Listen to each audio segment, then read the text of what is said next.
Everybody, here we are in the top 20. Number 19 is a gentleman you might have heard of, Fabiano Caruana, the current world number 2, born July 30th, 1992 in Miami, which makes him 28 years old at the time of recording.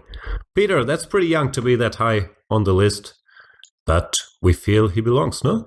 Yeah, we do. I mean, if you look at his record, it might surprise people because, he hasn't been the world champion. He's been the runner-up. He had this equal match against Magnus, 6-6, and lost the playoff. And his peak world ranking is also number 2. So you can argue, okay, how do you actually get so high compared with people who has also been number 1 or, and such, and even some has been world champions. But we think he's a bit of an extraordinary case, right? I mean, his world championship match is actually against Magnus Carlsen, peak Magnus Carlsen. Also, his rating is 28.44. It's only because Magnus has the highest rating in the world, sort of historically, that he's not number 1. And he pushed Magnus to the limit in both things. And the world championship match, as we said, was incredibly equal and was decided only by a rapid playoff. And his rating was extremely close at crossing Magnus at some point in 2018. I think there was like 2-3 games where Magnus could have lost, and then Caruana was just a bit over him. For instance, Dingley Ren was winning against Magnus, and also Caruana was winning himself in the match and would have taken the lead and overtaken him on the rating and such. So that these things are extremely marginal. But it's true that both on the ranking or the World Championship, he hasn't been number 1. If you look at tournaments, I think despite his rather young age, there's nothing left for Caruana to win, basically. He's won everything as far as I remember, right? He's won Weiganse, he's won candidates, he's won, I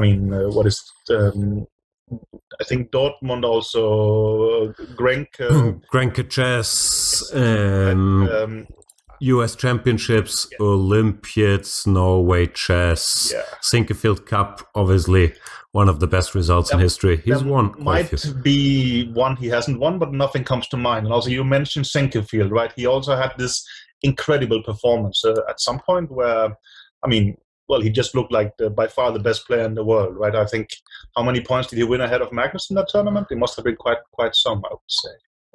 I can't recall, but he scored 8.5 out of 10 against the world's best, starting with 7 out of 7. Mm-hmm. Arguably the best tournament result ever recorded.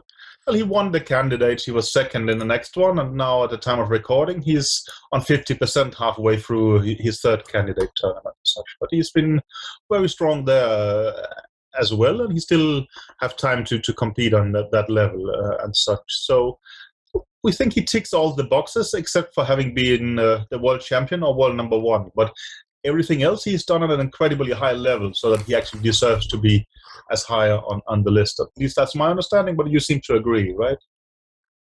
I think so. As usual, it's very hard to do cross-era comparisons, especially when it comes to ratings, but also this 2844 is what the third highest rating ever achieved, I think so. After Magnus and Kasparov.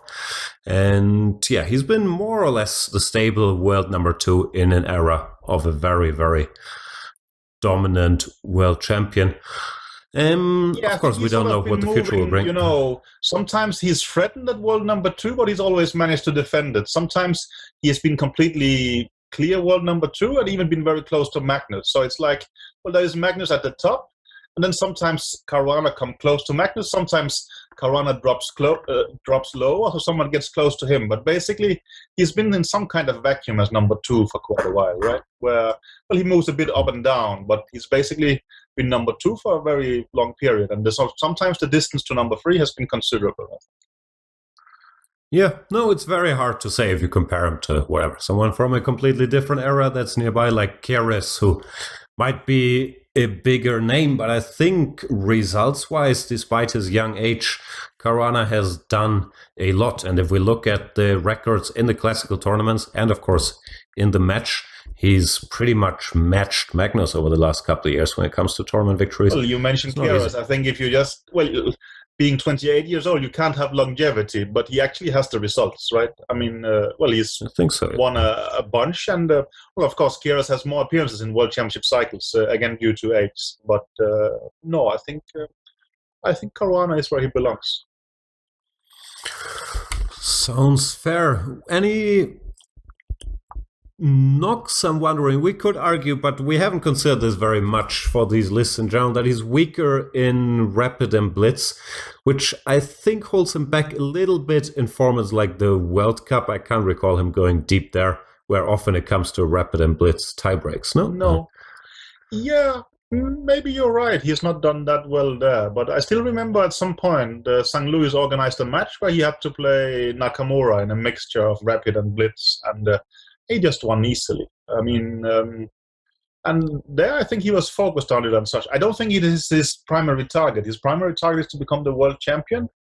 And I think he has been focused on that. Also, well, I think before the candidates, the previous one, you saw he did badly in the Wijk, and he didn't seem to care because he understood what was coming next and that's what he cared about. So I just don't think it's been very high on his radar in that sense. And he's not, I don't think he's bad at it. Also, very recently he had this clutch chess match with Magnus, where Magnus actually needed to win game number 12 in order to overtake him and not lose the match and effectively win it. I mean, yeah. I think... no, I'm not claiming he's weak. I'm claiming he doesn't have the results. Of course, he has the individual... No, but what my point is, like, he doesn't have the mass results. I mean, it's not about... I think when it becomes his high priority, like the match with Naka, the match with Magnus, he can actually be very competitive. But I think you are right in the sense that, I think he plays a lot of the tournament just for fun. He doesn't use his main preparation and things like that. And then he seems to drop somewhat in strength. But I think that the few times when he actually thought, okay, this is a peak sporting goal for me, he seems to do better. But maybe I'm just fantasizing. But that's my... Yeah, no, I don't particularly disagree. If we think of the 2018 match, it was also quite clear Magnus was reasonably happy to get into a rapid tiebreak. That is for sure. Example. But he was against Kayakin as well and such. Yeah, but again, I mean, well, I think the key word is if you want to diminish Caruana a bit, we have to use the word Magnus, right? Unless of him, he seems actually to be in a, top class, right? It's all. I mean, well, you say that he did badly against Magnus in the playoff, but well, so has everybody. No, that's not a knock on him. It's just discussing right. His rapid stuff. I think Magnus in a way lifts him too because he's won so many tournaments and had these results in spite of Magnus being very, very dominant. So to match him, I think, is an achievement. Yeah, and I think it's a great rivalry. I mean, this clutch test match they have is some of the best chess I've ever seen by two players. I mean, they really went at each other's throat and created a lot of interesting content and such. So I think that stylistically they are interesting when they face each other. They're not afraid of each other, or at least they play like they're not afraid of each other. And in that sense, so far, Caruana is trailing him a bit, but that could change in the future. And he definitely has the potential to move up our list in a way. But I think being 28 and still number 19 is not too bad. Exactly. Yeah. No, I agree. Chess-wise, well, he's very complete. I think his biggest skills, I don't know, it's hard to debate. I would say his opening preparation is outstanding and has been for quite a while, and his calculation ability is also stunning. But of course, he's a modern top player. He can do anything. No? But I think you highlighted his main strengths, but it's like there's nothing he can't do, obviously, and such, right? So,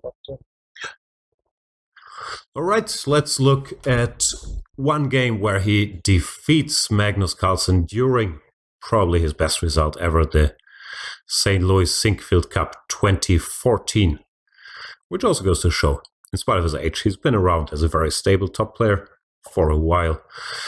And Caruana has the black pieces against Carlsen. As you mentioned, the overall score is in Carlsen's favor, but Caruana has beaten him, I don't know the number off the top of my head, 5-6 times in classical games, which is not that easy. At some point they had a streak of, recently of like 18, 19 draws in a row, right? 19, yeah.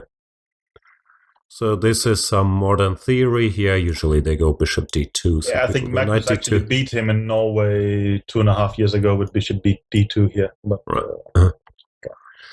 c3, the point is now the bishop goes to d6. The knight can't go here. And black is basically fine. But yeah, as usual in this series, we won't go over details. Basically, black is comfortably equal out of the opening here. And Magnus pushes his luck a little bit by, I don't know, maybe going for this bishop g3, allowing knight h5, and the next move, h3. But knight h5 I also like. I mean, but you can see he actually has confidence. He understands he's playing the world's best high-rated player, but he still tries to punish his inaccuracies, right? I mean, you could just play symmetrical with the castle and try to equalize, but no, he's not trying to do that. He's actually trying to play the best moves, disregarding who is playing. Yeah.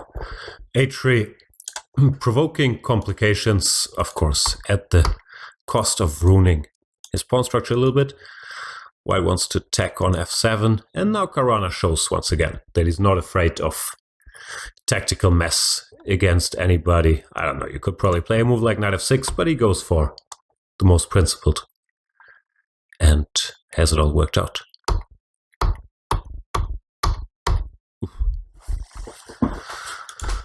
Carlsen sacrifices a piece, tries to create complications out of the unpleasant strategic situation. But once again, Caruana is amazing at calculating, and he's seen ideas like his bishop top g4 material, well in advance. Bishop g4, somehow it becomes difficult, right? Hits the queen and this rook, and once this rook falls, the knight on h8 is also gone. So it's tough. Queen f1, the only move to cover the rook. And another star move. Knight to d3, which is sort of cool, with this rook hanging, pieces all over the place. This bishop hanging to go knight d3, bring the knight closer. It's an impressive little move. I think there's no defense. Rook takes a8, queen e3 check was winning. Yeah, king queen h1, g3, right? I guess queen g3, checkmate is coming.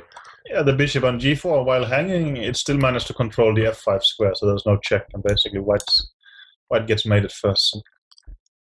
Yeah.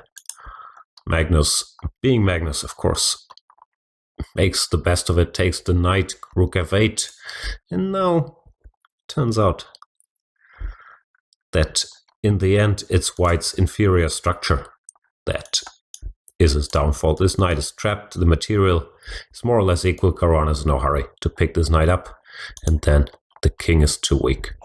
So we get this position. It's actually equal material after all these adventures, but the white king shall not survive. e6, bishop b6 check, king h1, queen to g4, queen h5 is huge. The king doesn't have anywhere to go.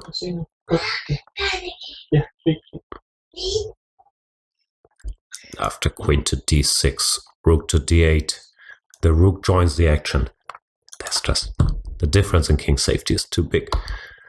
Rook d5, e7, and once again Caruana showing his calculating skill to finish very precisely. Rook h5 looks tempting, but after knight h2, this pawn is still a nuisance, but Caruana has it all worked out, because queen h5 and knight h2, rook d1. Finally, overloading the white defenses. Queen g1, queen e3 check, and queen takes e7 will pick up the pawn. So, yeah, it was a nice game, some nice shots, but also it stems from maybe the greatest result we've witnessed, these 7 out of 7 in the Sinquefield Cup. Yeah, some are mentioning Karpov and Linares, but I would guess statistically Caruana and Sinquefield is on a higher level, actually, right? I haven't looked up the stats. Off the top of my head, I would think of Magnus in Nanjing, maybe because I was there, but that started Magnus's rise. Karpov, Linares 94, and then Fabiano in Sinquefield Cup, like during stuff that I've seen, obviously. I'm sure Kasparov must have many that we just got used to that he was so good, right? But that's also fair, yeah. No. Anyway, that was Mr. Fabiano Caruana at number 19. Thank you.